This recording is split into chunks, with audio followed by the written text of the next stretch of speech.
días, bienvenidos a una nueva rueda de prensa del Festival de Sitges y voy a intentar ir rápido, estamos encantados porque si no será más largo que la presentación que la rueda de prensa, porque hay personas que merecen la mejor de las presentaciones y bueno, también lo primero es un placer para el festival tener una nueva presentación de la serie que el año pasado tuvimos la primera temporada, repetir, una serie continua, una serie de género española y además con una filiación con algo muy mítico como es el mundo de Narciso Ibáñez Serrador y la continuidad para las nuevas generaciones de aquellas historias para no dormir que a los que ya somos un poco más mayores pues nos marcaron y aún toda una generación también de cineastas y de fans.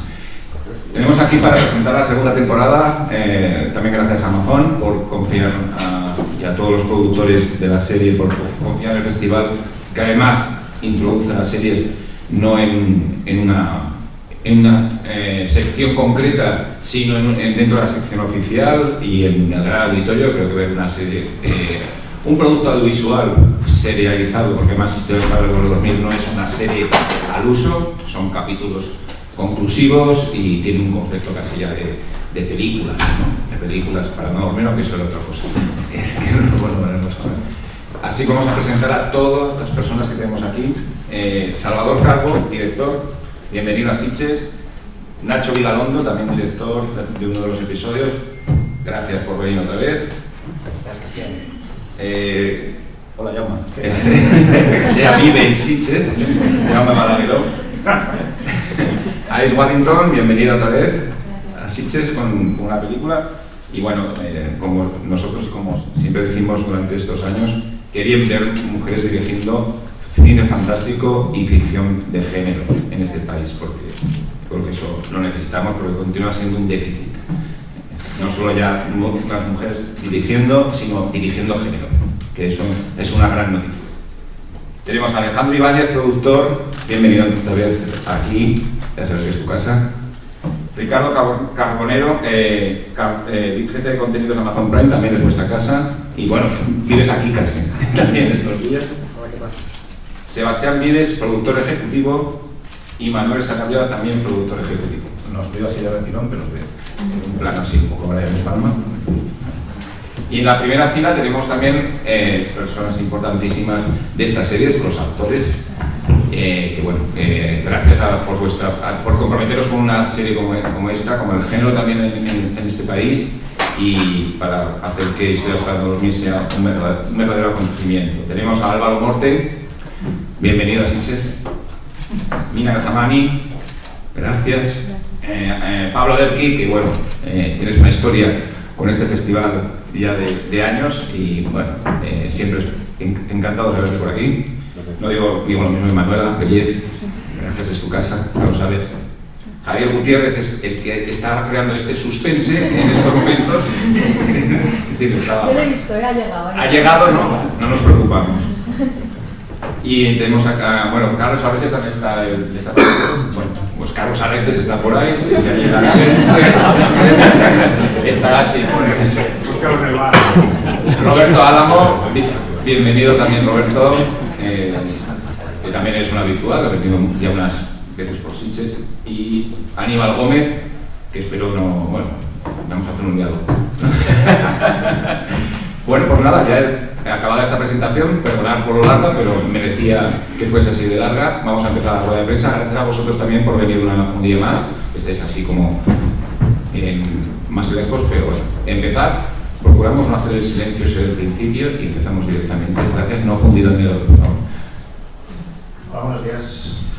Una pregunta para los directores. El año pasado estaban aquí los primeros y evidentemente la inspiración y digamos toda la idea venía de los capítulos originales de Chicho. Vosotros ya sois segunda temporada. Preguntar si aparte de también habéis visto la primera temporada para coger alguna idea o de dónde habéis mojado.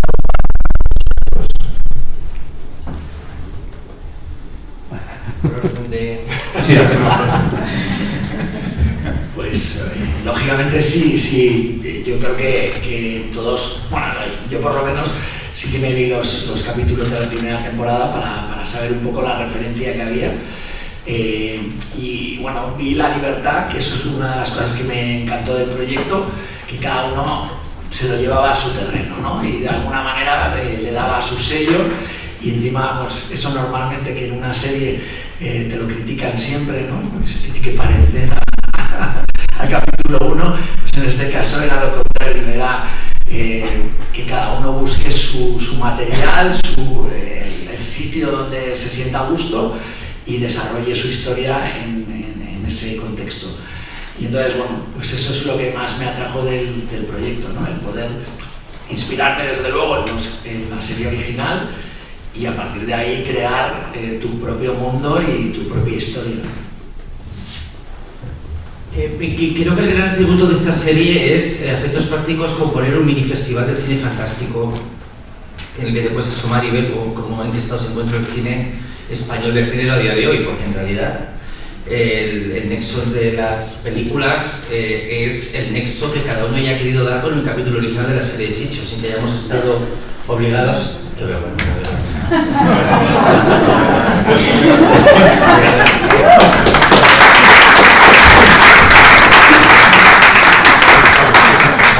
Javier Gutiérrez.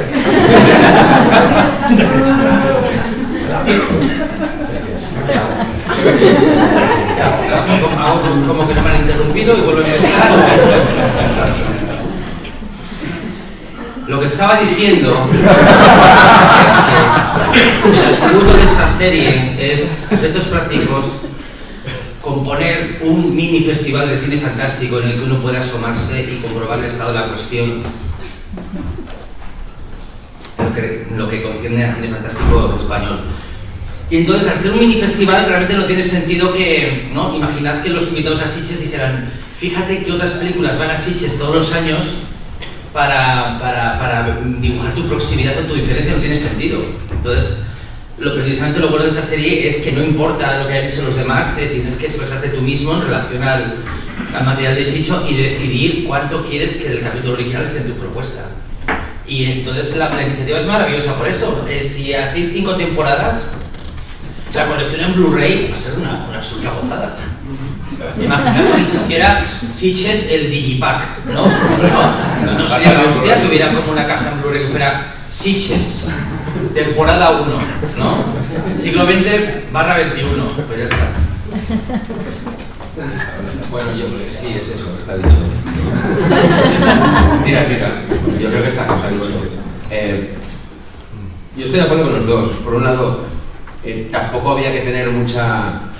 dejarse influir mucho por nosotros, porque de lo que va la cosa es de propuestas únicas de cada capítulo, pero por otro lado sí que es verdad que frente a la necesidad de adaptar o de hacer un remake de esos capítulos originales que tienen muchos años, pues muchas veces era necesario tener la seguridad de que teníamos una libertad para poder actualizarlos, modernizarlos y sobre todo con eso, con mucha libertad. Entonces esos 4 capítulos previos lo que nos daban es esa perspectiva, ¿no? Es decir, sí, lo han hecho ellos, pues nosotros no nos dirán nada, si también los modernizamos y los hacemos nuestros, ¿no?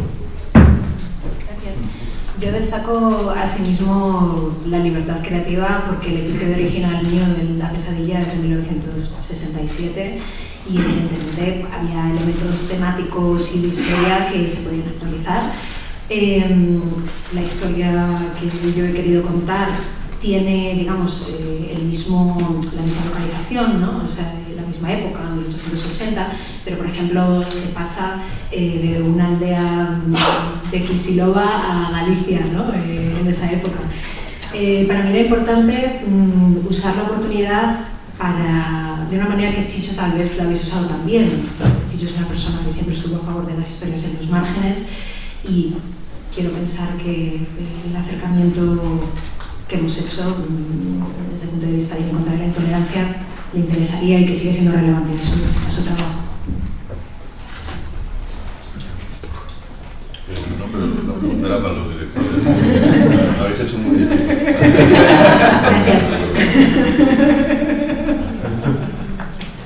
Bueno, bienvenidos a todos, buenos días. A colación de la pregunta de mi compañero, quería preguntarle a Jaume precisamente cómo has hecho para modernizar tu segmento del televisor en el que 35 millones de españoles antes nos reuníamos todos alrededor de dicha tele, y que ahora, claro, en sustitución de las nuevas tecnologías, pues todo ha cambiado mucho. Entonces, por eso te quería preguntar cómo ha sido el proceso para cambiar de algún modo, ¿no?, este aparato por otros dispositivos. Gracias. Bueno, igual mejor descubrirlo en el capítulo. Bueno, te puedo avanzar, sí, efectivamente el capítulo giraba en torno a una obsesión de comprar algo tan moderno como era un televisor en color, ¿no?, de un padre en una familia, y esa obsesión a dónde llevaba. Claro, hoy, pues, digamos que televisor en color ya todos tenemos. Hay muchas cosas ahora, ¿no? OLED, QLED, yo lo pensé, decía, bueno, ¿y si se obsesiona con comprarse un televisor QLED de nano microcosmos que dan luces internas retrospectivas? Entonces, y quizás algo extraterrestre se ha metido, o sea, tu imaginación empieza a volar, pero enseguida dices no. Y entonces encontramos otra vía, y encontré otra vía que era jugar con otras cosas que están vinculadas al televisor y que tienen que ver con la seguridad. Es decir, con la vigilancia en tu propia casa, con cámaras, y hasta qué punto eso puede llegar a convertirse en una obsesión un poco seria. Hola a todos. Ana Jauma, que estabas hablando de tu episodio del televisor. Yo os quería preguntar, ¿cómo ha sido el reparto de capítulos? ¿Habéis tenido libertad para elegir cada uno suyo o os ha tocado, digamos, más por encargo? Y si habéis tenido libertad para elegirlo, ¿qué es el que os ha interesado más o por qué elegisteis el que habéis elegido? Por orden de... Lo primero es si fue por encargo o si habéis tenido libertad para elegirlos.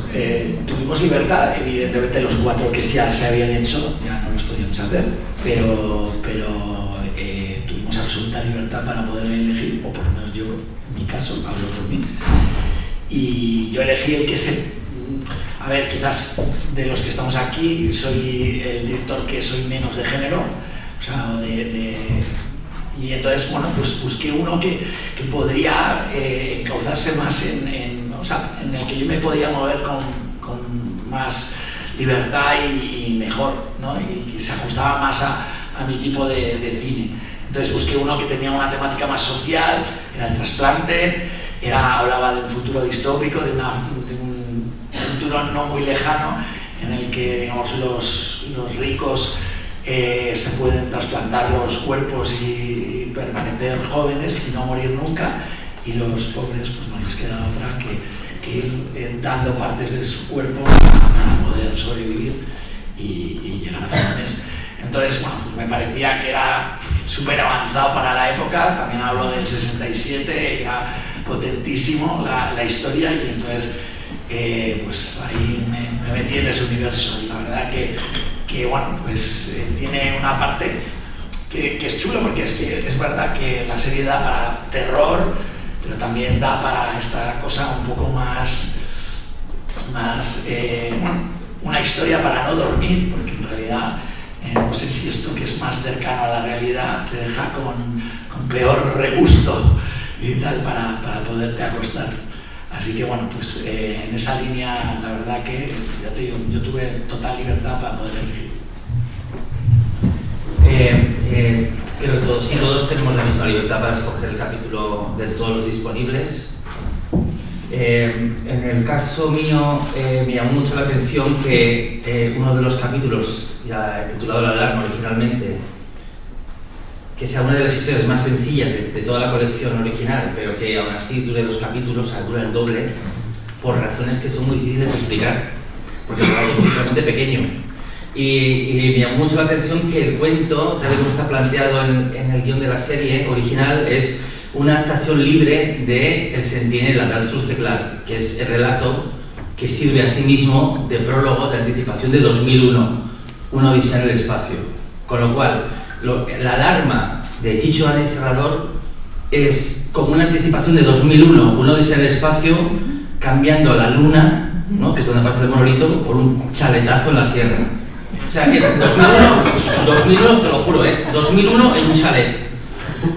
¿Qué más puedo pedir? Cogiendo los elementos que me servían, pues he actualizado la historia y ya veréis cómo. Tengo muchas ganas de que la veáis. No sé si habéis visto. Es que si lo hubierais visto preguntaríais por otras cosas. Las vemos esta tarde. Claro, eso no se nota mucho que no las habéis visto. Las preguntas sean diferentes, te lo juro. Bueno, yo escogí, efectivamente, dicen la verdad, teníamos libertad para escoger el capítulo que nosotros queríamos, pero también hay que decir de los que quedaban, porque había 4 directores anteriores que ya habían escogido 4, muy buenos, entonces nosotros nos quedaba el resto y teníamos que escoger. Y escogí el televisor porque permitía, a pesar de, como decía, tenía un punto de vista muy anclado en su época, lo que siempre permitía es mucha libertad a la hora de reconstruir un poco la trama, ¿no? A partir de la figura de un televisor. Y tengo que confesar que también fue por lo admirable que es como capítulo, es decir, es asombrosamente moderno ese capítulo en concreto, ¿no? En puesta en escena, formalmente, visualmente, o sea, a todos los niveles sorprende la modernidad de ese capítulo del televisor, y eso me enamoró también.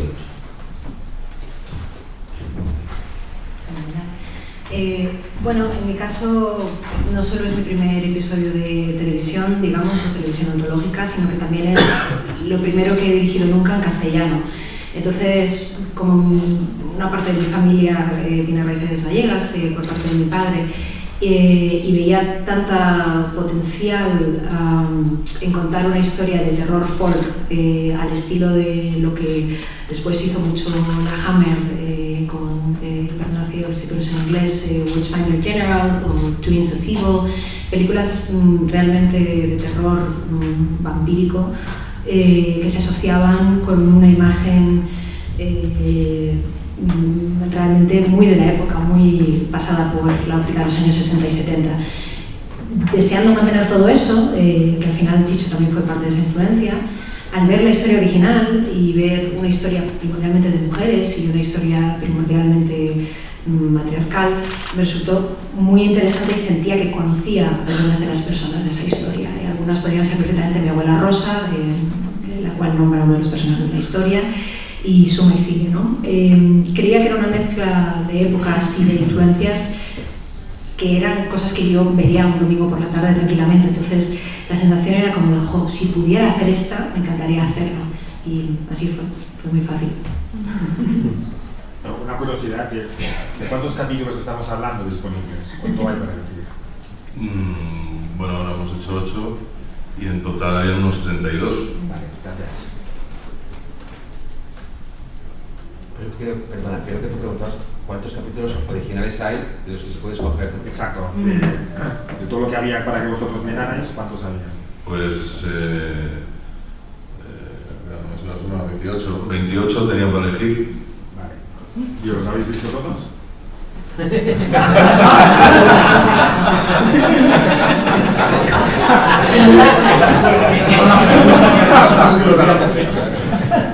Esa es la pregunta que ha hecho mi compañero, que hubiéramos hecho después de ver las pelis. No, para que el vuestro, si os habéis... La verdad que es todo mentira. Yo lo reuní a todos en una oficina y fuimos gracias a Dios.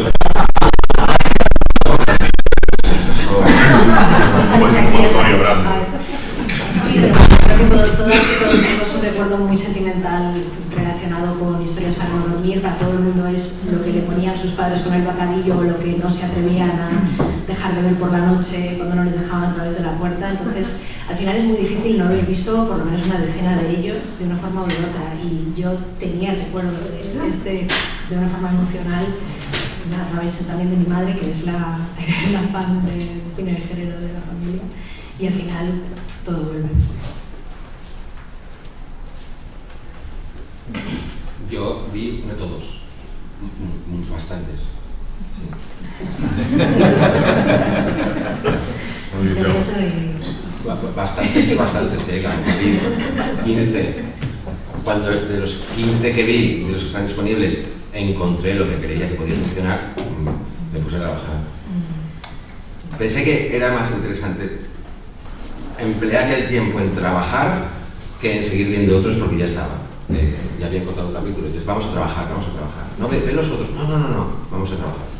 No, pero ya me dijo que quería hacer Freddy 2 para competir con Paco, ¿no? No le dejamos, quería hacer otra versión de Freddy, esta pared. Quería repetirlo, Sobre los repartos, ¿cómo habéis trabajado con los actores? ¿Os habéis escogido también vosotros como directores o venía impuesto? En fin, explicarnos un poco también cómo habéis interactuado directores con actores que están en primera fila, no sé si tienen que hablar. Nos llevamos muy mal, que sí, Álvaro Espina, aunque os caiga mal.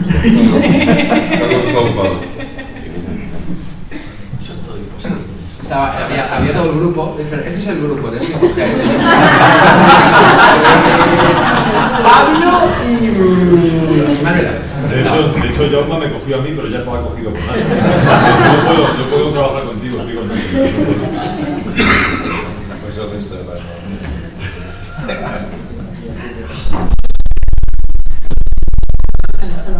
¿Estamos respondiendo una pregunta ahora? Sí.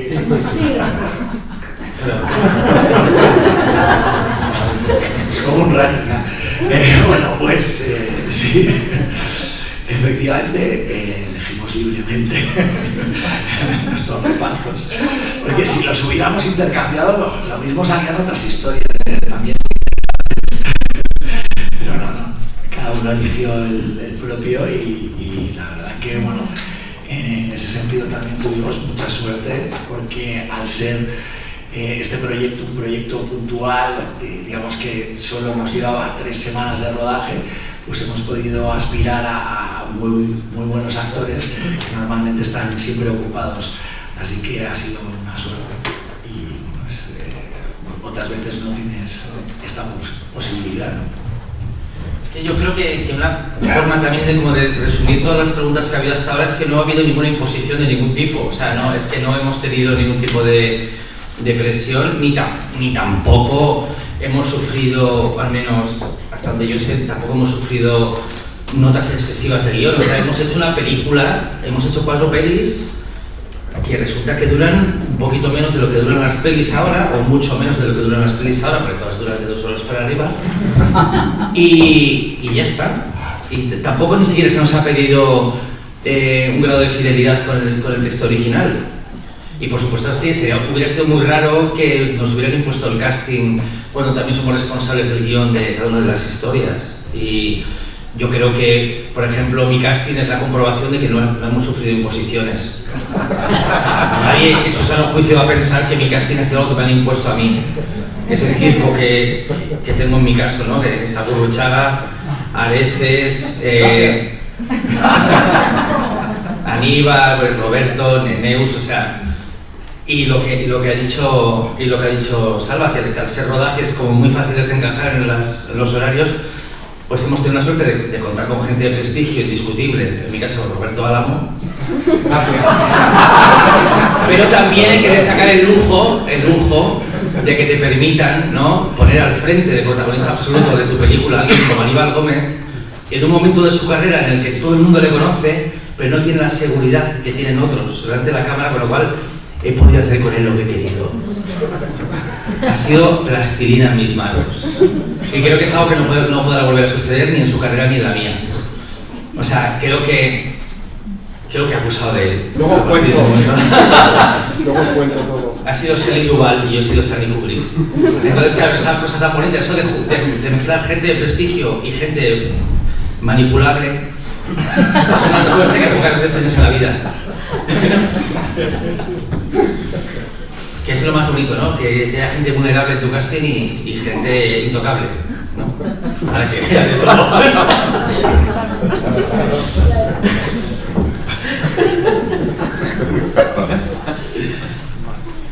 Está fácil, es que está todo digo.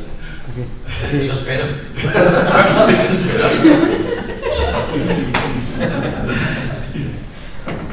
Sí, hola. habéis comentado que habéis tenido mucha libertad para crear los capítulos, pero ¿os resultó intimidante enfrentaros a una serie como Historias para no dormir, que ha sido tan importante, tan influyente?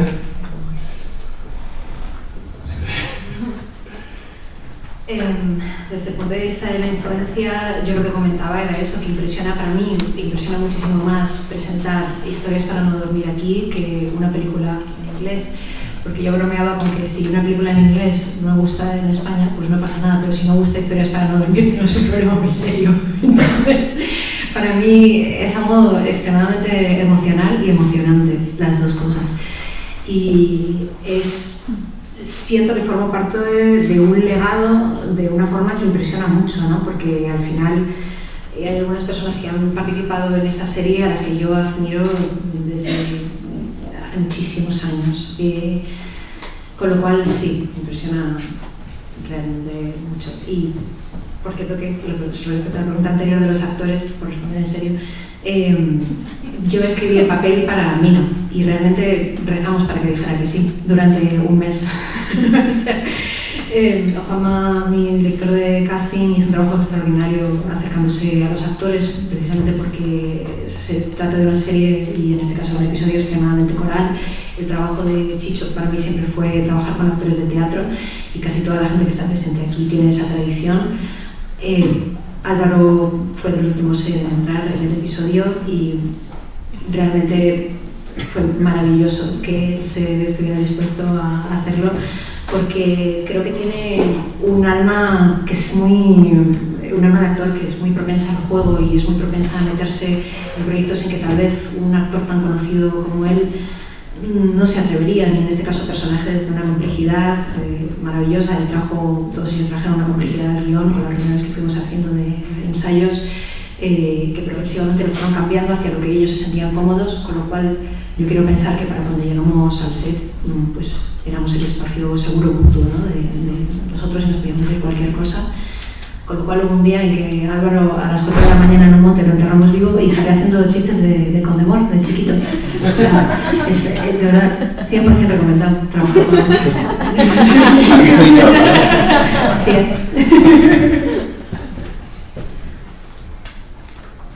Y ya.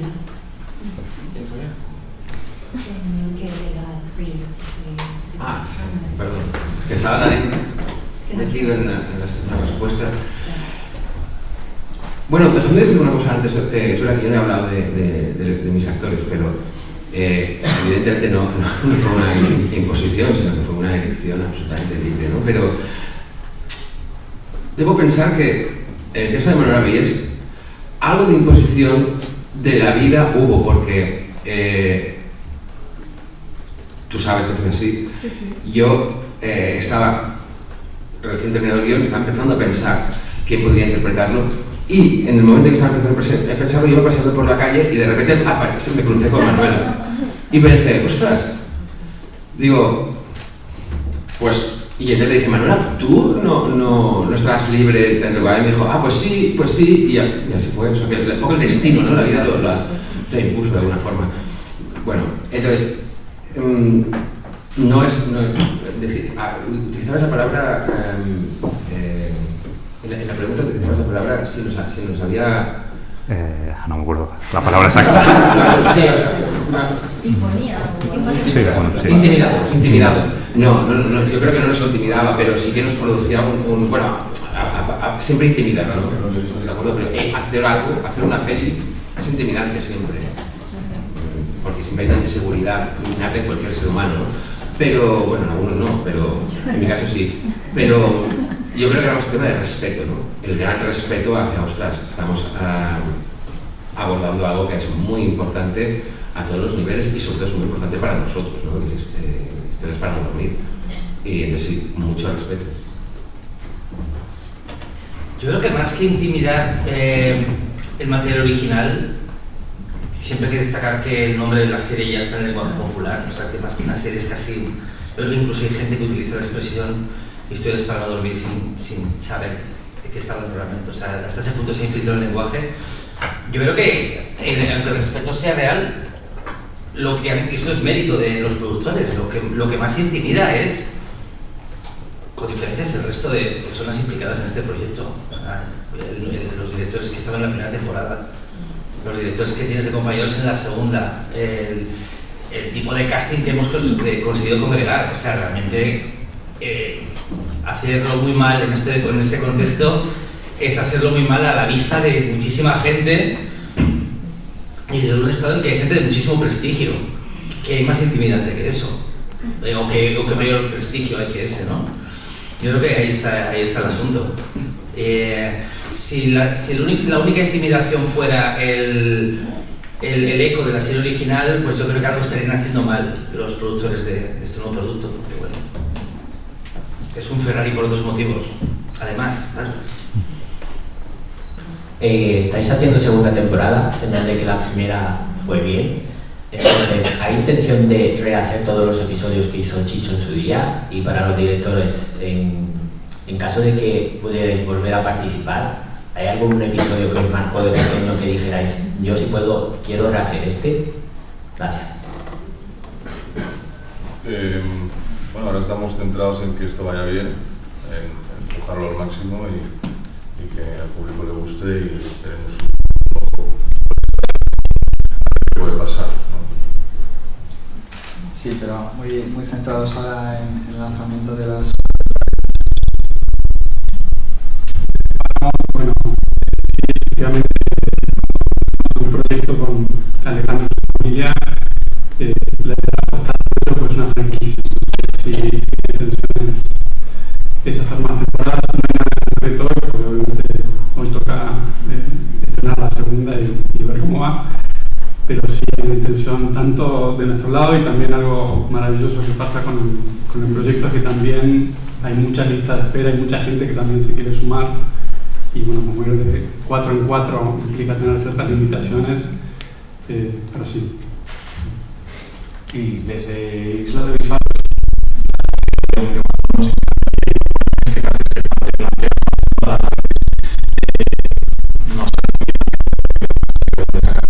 este caso, como hemos comentado antes, todavía quedan 20 y pico historias para no dormir, todas ellas maravillosas, por lo cual la puerta está ahí abierta y desde luego hay mucho futuro por delante todavía.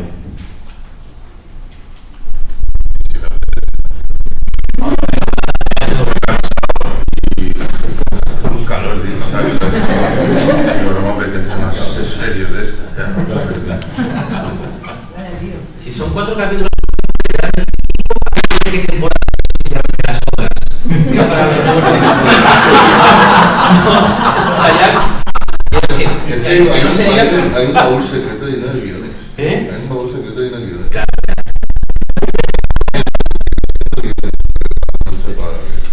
Hombre, es un bonito reto para el director o la directora que quiera meterse en el bajo de es decir, dirige ya el último de los 25, el último que ha quedado ya.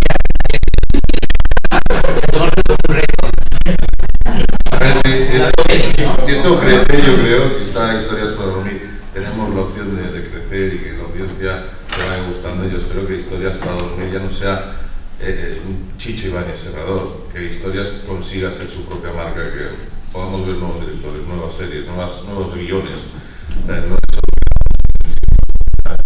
quedan 25 episodios, sino que esto también funcione, porque en España tenemos unos creadores increíbles, unos guionistas increíbles, unos directores increíbles, y yo creo que esto puede ser una buena serie para explotar todo eso. Sí, pues yo creo que decíamos que ahora estamos muy centrados en la audiencia, pero los ingredientes y las bases están ahí, la esencia de Historias para no dormir está ahí, y yo creo que se nos ocurrirían formas de evolucionar la serie más allá de los 28 episodios que quedan disponibles o 24.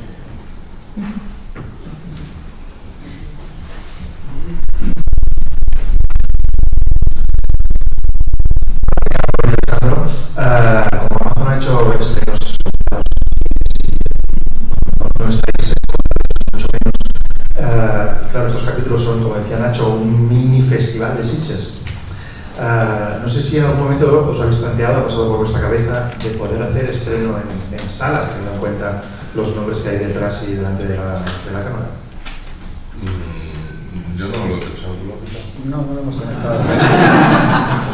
No lo hemos comentado, pero además aclarar que desde Remedy estamos no solamente a favor de estrenos limitados, sino a favor de estrenos masivos, ¿no? Por ejemplo, presentamos o participamos en el estreno de Venus también, que es una película con una gran distribución, y por eso participamos en The Fear Collection, ¿no? Esta colección de series de películas de terror. Y es una buena sugerencia, yo creo que lo tenemos que hablar, Alex, con el resto del equipo. Ahora la comida. Sí, bueno, inicialmente nace como un proyecto de televisión y no lo hemos planteado, creo que por diversas circunstancias, en parte porque cuando salió la primera todavía estamos en pandemia o estaba, digamos, saliendo la pandemia y no, pero no, sí, podría ser por qué. Creo que cada vez la frontera, como sabéis, está más difusa entre el cine y la televisión, y yo creo que ambos medios se pueden incluso retroalimentar y hay sinergias entre ambos, así que es una... Además, como son películas que no llegan a la hora, puede ser más barato. Buena sugerencia.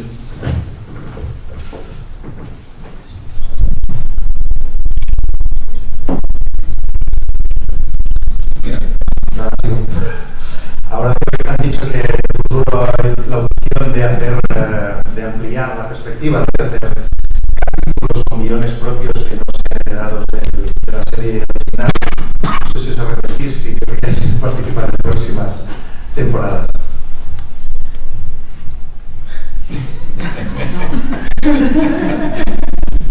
Yo, es muy difícil hablar de lo que hemos hecho en esta serie sin que lo hayáis visto, porque claro, no queremos destipar nada, pero claro, al no destipar nada tampoco tenemos las coordenadas. Yo lo que me arrepiento es, o sea, he sido tan feliz haciendo mi capítulo con este casting específico, es que claro, lo que digo no lo vais a entender hasta que lo veáis, pero yo me arrepiento un poco de que La Alarma sea un capítulo de Historias para no dormir y no una serie de 5 temporadas. Con ese casting en ese sitio. Porque estamos todos de acuerdo en que la continuidad se puede plantear. Y entonces, imaginad una serie, ¿os acordáis de Bigfoot y los Henderson? Sí. Pues cambiando a Bigfoot por Burruchaga. 5 temporadas. Entonces creo que ya ese tren ya pasó porque para mí el capítulo nuestro es como el piloto de oro de esa serie. Y no sé si esto es no sé si esto te he contestado, es una gracia que tenía ganas de decir. La pregunta también era una gracia. ¿Cómo? La pregunta también era una gracia. Por eso, es que me contesto a alguien que realmente no desea ser respondido. No sé.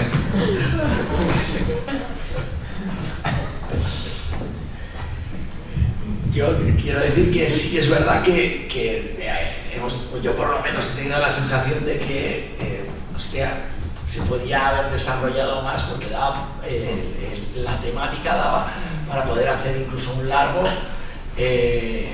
ya de 90 o de más minutos, y es verdad que hemos tenido que condensar y bueno, es un ejercicio que está bien también para ir a la esencia, pero daba muchísimo juego y te quedabas un poco como con las ganas de hacer un largo, ¿no? A lo mejor 5 temporadas no, pero... 5, que ya 5. No, pues realmente estoy de acuerdo. A mí me hubiese encantado hacer lo que es esto, que es una serie procedural con Mina, en que está resolviendo misterios en pueblos, misterios sobrenaturales en pueblos pequeños el resto de su vida. O sea, y también estoy completamente de acuerdo que yo haría una serie encantada sobre este mismo tema. Ojalá. Lo estamos pidiendo en realidad, ¿no? Pues bueno, sí, yo he venido aquí.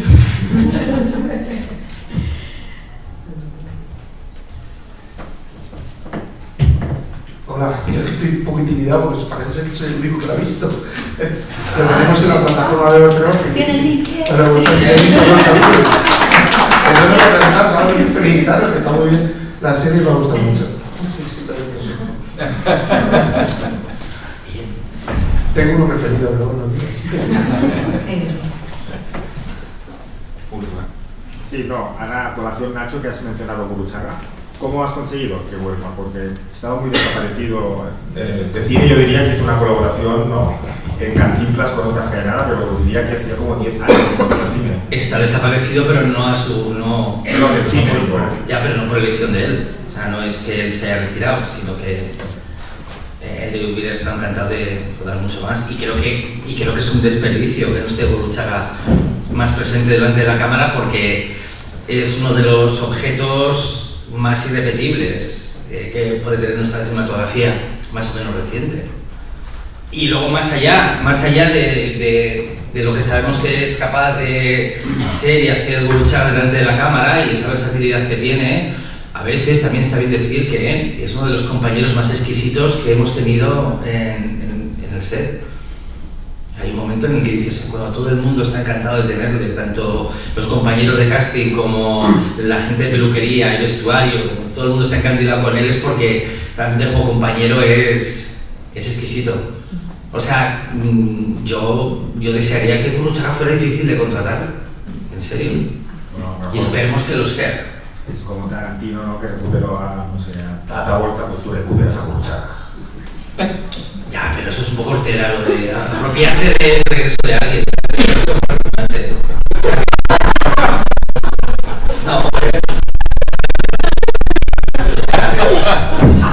es como yo he resucitado a... No sé, no.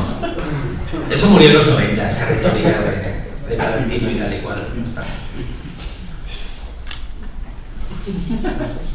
Bueno, de hecho, y aparte de hecho es que es más sencillo. El guión original, el papel que tiene Gurruchaga era un niño. O sea, había un niño que era como, en el contexto de lo que sucede en esa casa, pues había un niño, era como un niño inquietante, con su lado oscuro. Y tuve en un momento dado que darme cuenta de que en un guión que uno mismo escribe, además, no puede haber algo que tú sabes que en el mejor de los casos va a ser normal, porque es un objeto que ya hemos visto en el cine muchísimas veces, ¿no? Que a veces pasa que los guiones que manejamos, incluso cuando somos autores, como que somos permisivos con ciertas ideas que luego sabemos que tampoco van a quedar del todo bien a estas alturas. Un niño siniestro, venga ya, otra vez, cuéntame otra. Y por aquel entonces estaba haciendo con Aníbal Los Felices 20, que es un late night que se emitía en Orange TV. Vino Gurruchaga de invitado y fue esa misma noche cuando dije, ¿qué demonios? O sea, es Gurruchaga el niño. Y de repente todo fue más fácil, con lo cual no puedo... Por eso me da un poco me revuelve un poco el estómago la idea de que tú has rescatado a alguien cuando de repente alguien aparece y te ayuda a que la película sea más estimulante de rodar y más divertida en su proceso y mejor en su resultado.